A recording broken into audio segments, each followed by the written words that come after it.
Martin Gray dismissed her opinion as useless, unaware that she was the new CEO, ready to turn his world upside down. This confrontation would change everything. The way she responded would astonish even the most seasoned observers. But let's start from the beginning. In the spacious corporate headquarters conference room, the board of directors convened for a critical meeting. The atmosphere was tense yet professional, as some of the company's most influential figures gathered around a sleek glass table. Among them was Martin Gray, one of the board's senior members, notorious for his aggressive demeanor and dismissive attitude toward those he deemed inferior. The topic on the table was the strategic future of the company, and Martin, true to form, seized every opportunity to dominate the discussion. "Obviously, we need to focus on cutting costs," he declared sharply, interrupting a colleague mid-sentence. "It's the only way to maintain profitability. All this talk of expansion and innovation is a complete waste of time." Martin's words were as firm as ever, and most of the board members nodded in agreement, reluctant to challenge him. However, among the group, there was one person who didn't share his conviction. Ellis Robinson, dressed in a crisp navy suit, with perfect posture and an attentive gaze, raised her hand. The subtle gesture drew attention, as she had spoken little during previous meetings. "Perhaps we should consider an alternative approach," she began calmly. "Innovation." Martin cut her off before she could finish. "Your opinion doesn't matter here," he said with a dismissive smirk, his tone making it clear he viewed her input as an unwelcome distraction. "We're discussing serious matters, not fantasies." Some board members exchanged uneasy glances, but no one dared to come to Ellis's defense. Silence settled over the room. Yet Ellis remained unshaken, her composed demeanor unbroken. She met Martin's gaze with quiet restraint, raising an eyebrow slightly, as if mentally assessing the situation.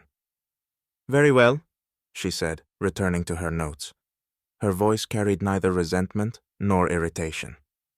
The discussion resumed, but the tension in the room was palpable. After an hour of debate, the chair called for a break. The board members dispersed into the hallway, heading toward coffee stations to chat and recharge. Martin, seated in a corner with two other board members, spoke loudly enough for anyone passing by to overhear. "Why was she even brought here?" he asked, flipping through his notes. "We are the leadership elite of this corporation. Honestly, we don't need window dressing. Competence should come first." "Maybe she just needs a chance," ventured Karen Brooks, one of the more cautious board members, her voice soft. "A chance?" Martin chuckled. "What we need are results, not efforts. She should stick to tasks that match her level." Ellis walked by at that moment and caught every word. Her pace slowed slightly, but she didn't stop. Instead, a faint smile crossed her lips.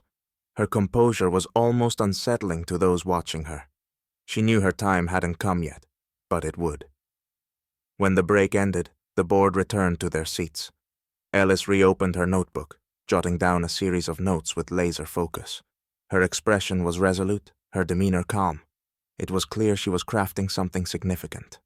Ellis understood she didn't need to argue or defend herself when the time came.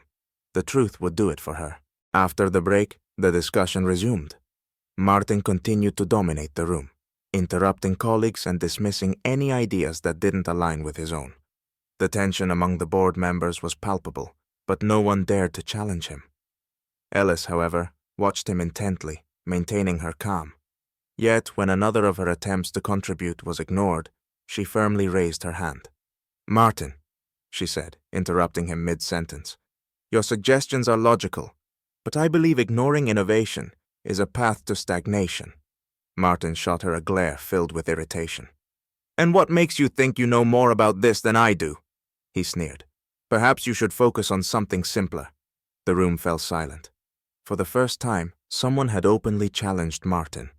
The board members froze, their eyes darting between the two. Ellis, unshaken by the provocation, replied evenly, "My experience has taught me that the boldest decisions often yield the greatest rewards."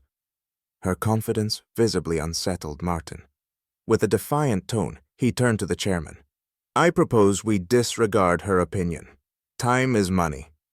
The chairman hesitated, but before he could respond, Karen Brooks' voice broke the silence. "I believe Ellis deserves the chance to share her perspective," Karen said firmly. "Her viewpoint could be valuable." This unexpected support sparked murmurs of agreement among a few board members.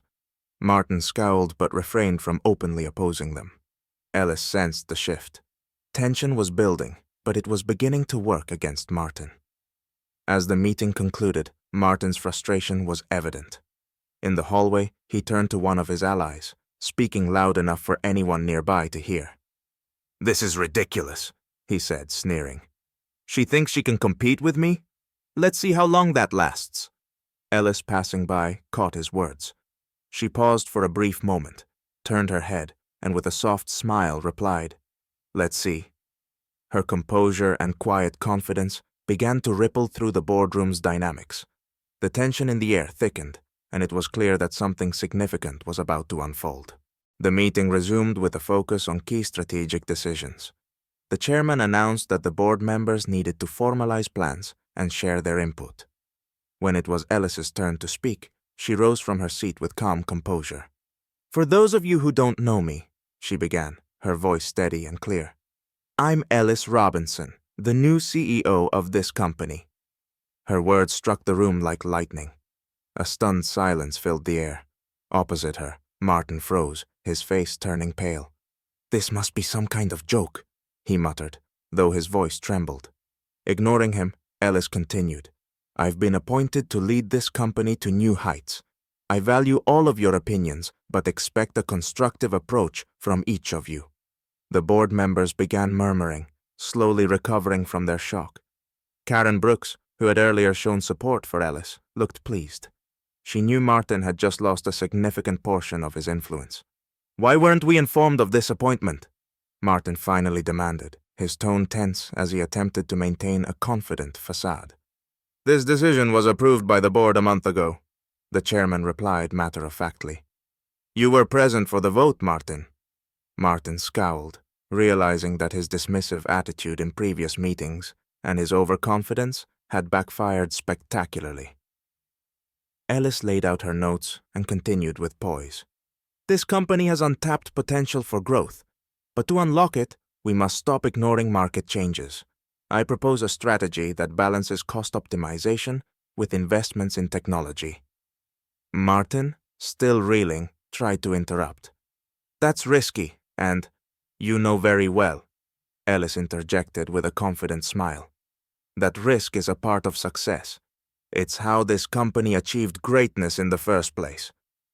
A few board members broke into applause, their support for Ellis now evident.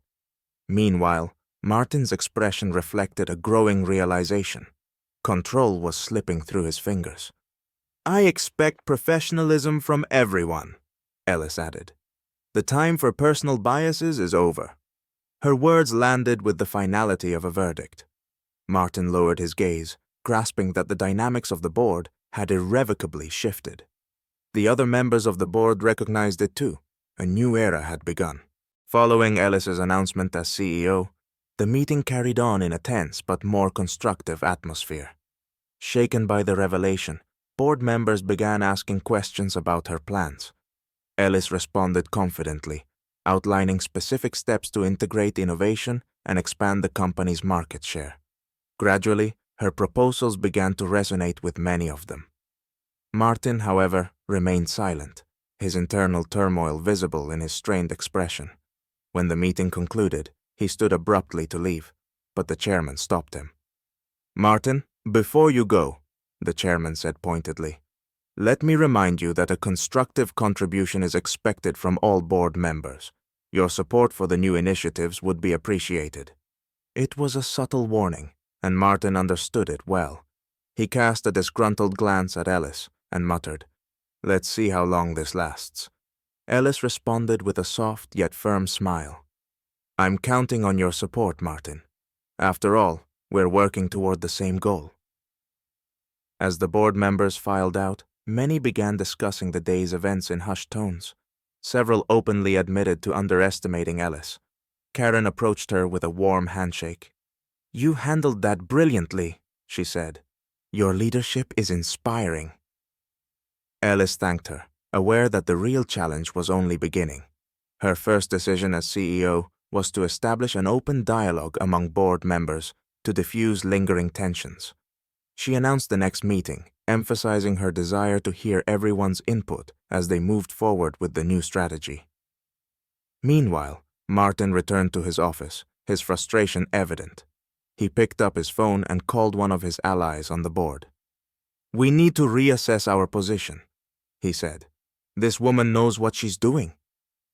But for Ellis, Martin's reaction didn't matter. She understood that her journey had only begun. As she exited the building and stepped into the crisp evening air, she paused for a moment at the entrance, gazing up at the brightly lit facade of the company. "We're going to make this work," she said quietly to herself, determination glinting in her eyes. This meeting marked the start of a new era for the board, the company, and its culture. Ellis knew challenges lay ahead, but she was ready to face them all.